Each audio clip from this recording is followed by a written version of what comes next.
Tu capacidad de liderar y de influir en los demás es directamente proporcional a lo que te conozcas a ti mismo.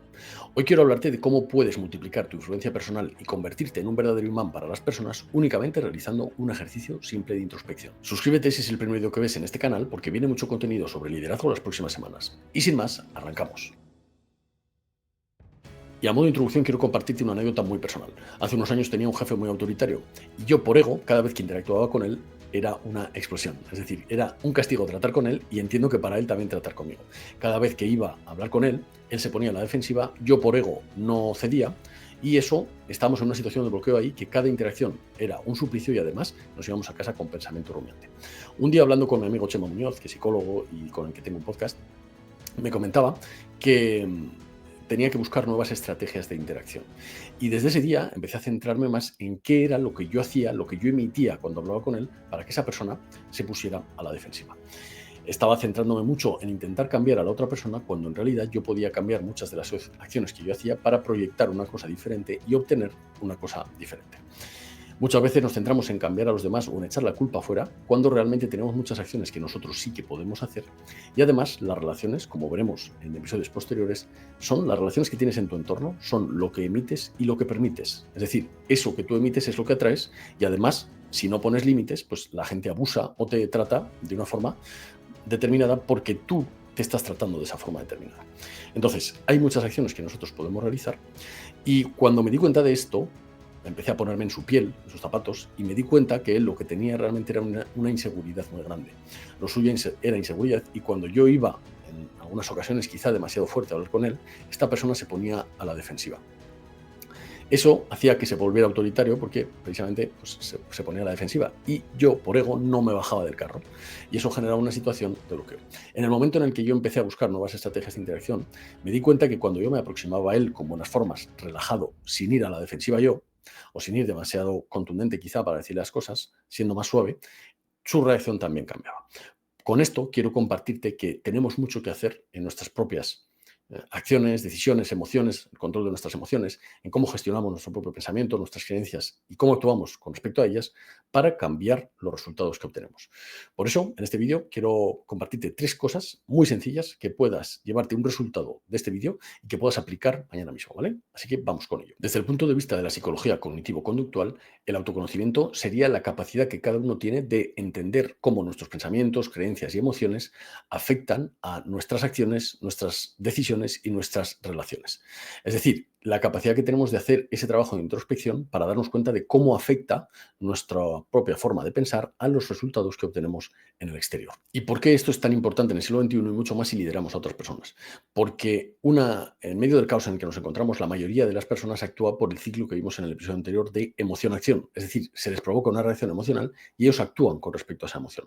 Si somos capaces de controlar nuestras reacciones emocionales y filtrar las acciones que realizamos después, es decir, ser consciente de nuestras emociones para actuar como nosotros queremos y no como nos pide el cuerpo, esto va a marcar la diferencia. Vamos a transmitir confianza, seguridad, templanza, tranquilidad. La gente va a querer acercarse a nosotros, estar cerca de nosotros, simplemente por la estabilidad, la tranquilidad que les transmitimos, esa estabilidad emocional que transmitimos, y además vamos a ser capaces de tomar muchas mejores decisiones, mucho más racionales y transmitir mucha más seguridad y confianza. Si estamos liderando a otros, la seguridad en nosotros mismos y la confianza con la que hacemos las cosas, enfrentamos los retos y enfrentamos a las personas, va a ser fundamental para generar un impacto positivo en las personas que nos observan. Entonces, ¿cómo vamos a hacer esto? Pues básicamente quiero compartirte una transparencia que es muy sencilla, y es que la mayoría de las personas actúa así, ¿vale? Con este ciclo, tiene una emoción y eso le provoca una acción. Es decir, yo siento alegría y eso hace que me comporte de una forma exaltada. Yo siento tristeza y eso hace que me encierre en mí mismo y que ese día no se me vea por el trabajo o parezca un alma en pena. Yo quizá me cabreo y lo que hago es pagarlo con los demás o tiene unas acciones que provocan rechazo de la gente, de las personas que me rodean. Entonces, normalmente la gente actúa según este ciclo de emoción que le lleva a una acción. Lo que yo te digo que tenemos que hacer y que te propongo aquí que hagamos es lo siguiente, es meter un filtro en medio de esa emoción, esa acción. Es decir, un paso intermedio, que va a ser la observación de la propia emoción. Cuando nosotros sentimos que nos está provocando algo, una persona, una situación, una reacción emocional, lo que vamos a hacer va a ser meter un filtro racional a esa emoción. Vamos a dar unos segundos, vamos a dar un tiempo. Simplemente con dejar unos segundos para que se calme. Esto lo explico mejor en el ciclo del miedo, cómo funciona esta reacción emocional cuando nos enfrentamos a una situación que nos pone, por ejemplo, en una situación de riesgo o que nos activa emocionalmente. Simplemente dejar unos segundos va a permitir que entre a funcionar el córtex prefrontal y la respuesta que vamos a dar va a ser mucho más racional y mucho menos emocional. Por tanto, vamos a observar esa propia emoción. Ahora te hablaré un poquito de las 6 emociones básicas para que podamos hacer este ejercicio sin problema. Pero esto es lo único que te propongo en este episodio, que seamos capaces de meter un filtro entre esa emoción que sentimos y esa acción que nos provoca esa emoción. Ese filtro va a ser básicamente observar la emoción y dejar unos segundos a base de respiración para después dar la mejor respuesta o hacer la acción adecuada en el momento adecuado. Esto sirve tanto para salir a ejecutar un cometido cuando nos lo dan o nos dan una orden, como para planear con nuestro equipo, como en una discusión y en un montón de aspectos de la vida. Por eso vamos a emitir ciertas cosas si somos capaces de controlar esto. ¿Cómo lo vamos a hacer? Pues te propongo que sea con las 6 emociones de Paul Ekman. Hay otros estudios que a mis alumnos les explico más en detalle, como el de Plutchik, pero hoy vamos a centrarnos en esto. 6 emociones. Este hombre estudió durante mucho tiempo a muchas personas, muchos individuos de distintas razas en distintos puntos del planeta que no habían tenido contacto con otras culturas y descubrió 6 emociones que tenemos todos los seres humanos y que además normalmente se refleja por ciertos rasgos faciales. Es decir, es posible leer estas emociones en la cara de las personas. Estos son los requisitos que puso un poco este científico y llegó a la conclusión de que estas 6 emociones son globales y comunes en todos los seres humanos. Son la alegría, la tristeza, la ira, el rechazo, el asco, el miedo, el rechazo o el asco, el miedo y la sorpresa. Y quiero explicarte un poco la función biológica de cada una de estas y por qué los seres humanos las tenemos y qué beneficios nos pueden traer para identificarlas adecuadamente. Realmente las emociones son una adaptación que hemos desarrollado los seres humanos para adaptarnos mejor al ambiente y sobrevivir en grupo. Por eso normalmente las emociones pueden ser adaptativas o desadaptativas. Es decir, que el sentir la emoción nos provoque una actuación que sea adaptativa al grupo, que sea prosocial, o puede ser o que nos sirva para conseguir los objetivos, ¿vale? Aunque en ese momento concreto no sea prosocial, para obtener lo que queremos, o que sean desadaptativas, es decir, que no nos lleven al lado contrario de donde queremos ir, es decir, no nos sirvan para alcanzar las metas que queremos alcanzar, ¿no? Entonces, ¿cómo podemos hacer esto? Pues básicamente vamos a identificarlas a base de conocer cuál es su función biológica. La alegría tiene la función de repetir un comportamiento. Nosotros cuando, por ejemplo, alcanzamos un objetivo, sentimos alegría y eso hace que queramos repetir ese comportamiento en el futuro. La tristeza, la función biológica que tiene es hacernos parar, a reflexionar. Quizá tenemos un golpe vital, se nos muere un familiar. Esa tristeza, ese duelo posterior, es imprescindible pasarlo, porque es una emoción básica. No hay que negarlo ni oponerse a él, digamos, como hace mucha gente, ¿no? Que lo entierra debajo de la alfombra y al tiempo le sale un montón de golpes que han tenido de golpe. Y eso le da un golpe emocional mucho más fuerte. Por tanto, las emociones están para sentirlas, pasarlas y seguir para adelante. Bien, la tristeza lo que hace es hacernos parar a reflexionar y aprender de ese evento que nos ha llevado a esa tristeza. El miedo es una razón fundamental para la supervivencia y no se puede vivir sin miedo, simplemente podemos gestionarlo, ¿de acuerdo? Hay un libro por ahí que se llama El miedo es de valientes que te lo recomiendo. Entonces, es imprescindible el miedo para detectar esas amenazas en nuestro entorno y nos ha permitido llegar hasta aquí. La ira sirve para marcar límites sociales, es decir, esta es la diferencia entre la ira bien utilizada y la ira mal utilizada. La gente que usa mal la ira es que tiene comportamientos desadaptativos con esa ira, es decir, utiliza la ira de una forma que le provoca una desadaptación social, le provoca problemas en su vida personal y profesional o para sus objetivos, ¿no? Entonces, esta mala utilización de la ira no tiene nada que ver con que tengamos que enterrar o jamás usar la ira. La ira es fundamental porque es una emoción básica del ser humano. Pero tenemos que utilizarla bien usada. Y eso es simplemente marcar límites a las personas. Cuando una persona nos trata con falta de respeto, asertivamente le vamos a marcar un límite de que eso no es así. Que esta es una de las cosas, por ejemplo, que podemos hacer con un jefe autoritario y que sí está en nuestra mano. Muchas veces nos da miedo, ¿no? Yo, por ejemplo, con este jefe era muy joven, tenía poca experiencia profesional y me daba miedo decirle que no a ciertas cosas o marcar ciertos límites de trato y eso provocaba pues consecuencias, ¿no? Porque ni yo mismo creía que fuera merecedor de decirle que ya basta. Entonces el marcar los límites sería la ira bien utilizada, siempre de forma asertiva. El rechazo o el asco nos ha permitido sobrevivir porque nos hacía evitar alimentos, aguas o personas que podían ser perjudiciales para nosotros. Es decir, por el olfato, por ejemplo, localizábamos cierta comida que estaba en mal estado y eso nos provocaba rechazo o asco. Ciertas actitudes de ciertas personas, cuando unas personas esconden las manos, por ejemplo, ese tipo de actitudes pueden provocar un rechazo a una persona. O cuando notamos algo inconscientemente, porque también tenemos herramientas inconscientes para leer y contextualizar la situación y a las personas que nos rodean. Entonces, pues este tipo de emoción nos ha permitido rechazar ciertas cosas que sabíamos que podían suponer un peligro para nosotros. Y la sorpresa lo único que hace es que centremos nuestra atención en algo inesperado. Esto nos ha hecho anticiparnos a ciertas amenazas que podían suponer un peligro posterior.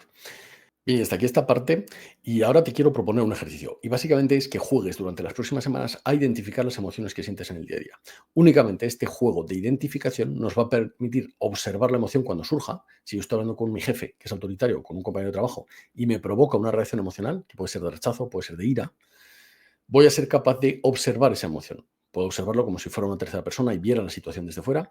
Puedo simplemente centrarme en qué estoy sintiendo, en qué reacción física me provoca, ¿no? Pues igual es en el estómago, igual es se me pone roja la cara de ira.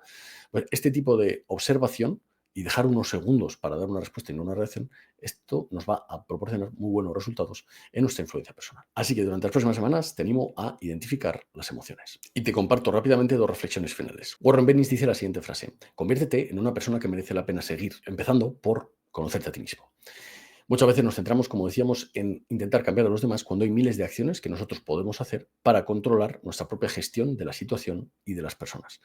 Este simple cambio de foco también nos va a hacer relativizar mucho las cosas que son externas a nosotros, lo que en el estoicismo se llama la dicotomía del control. Esas cosas que sí puedo controlar y esas cosas que no puedo controlar. Vamos a empezar por controlarnos a nosotros mismos para poder después influir positivamente en todo lo que nos rodea.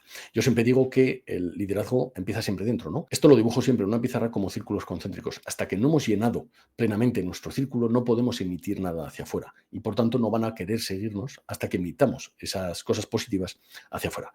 Por eso primero vamos a llenar nuestro propio círculo interno. Vamos a actualizar nuestro software, nuestro sistema de creencias, cómo pensamos, cómo actuamos, cómo sentimos, cómo gestionamos las emociones y después ya nos centraremos en influir en los demás. La mayoría de las personas busca responsables externos para echar la culpa de sus fracasos, de su falta de éxito a los demás o acciones externas. Yo te animo a hacer todo lo contrario. Este es un concepto de Jocko Willink, que te recomiendo mucho sus libros, y habla de la responsabilidad extrema, es decir, hacernos responsables de forma extrema de nuestros resultados. Te aseguro que si nos centramos únicamente en esas cosas que nosotros podemos controlar, van a pasar tres cosas. Y es un itinerario que te marco aquí, que es muy simple y son tres pasos. Lo primero es que vamos a necesitar humildad para analizar lo que hacemos bien y lo que hacemos mal. Es decir, primero mirar hacia adentro.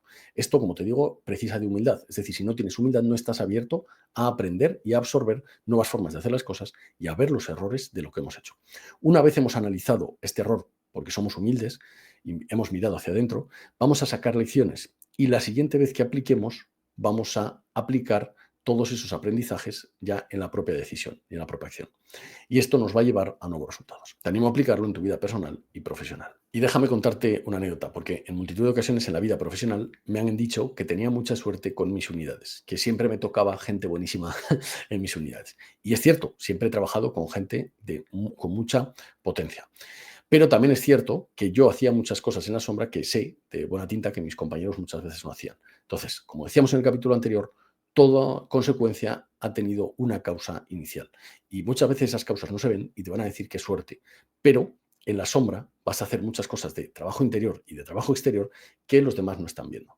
Así que, bueno, simplemente compartirte esta anécdota para que te des cuenta de que muchas veces la gente atribuye a la suerte lo que es responsabilidad nuestra. Y para finalizar, quiero compartirte una frase muy potente de Jung, y es la siguiente: quien mira hacia afuera, sueña; quien mira hacia adentro, despierta. Nada más, compañero o compañera, hasta aquí el contenido de hoy. Si este contenido te ha gustado, te animo a suscribirte al canal, a dejarme un me gusta y a compartirlo con esas personas a las que creas que les puede servir. Y por último, si quieres recibir contenido adicional sobre liderazgo personal y profesional, te animo a ir a jsolerm.es y suscribirte. Ahí recibirás ángulos semanales para liderar mejor, además de mucho más contenido y, por supuesto, también todas las formaciones de pago que hago y todos los eventos y todo. Estarás al día de todo lo que hago, ¿vale? Si este contenido te gusta, te animo a ir ahí y suscribirte. Te vas a llevar muchísimo más valor y vamos a estar en contacto directo a través del correo electrónico. Espero que te haya servido y nos vemos en el siguiente. Un abrazo y hasta pronto. Hasta luego.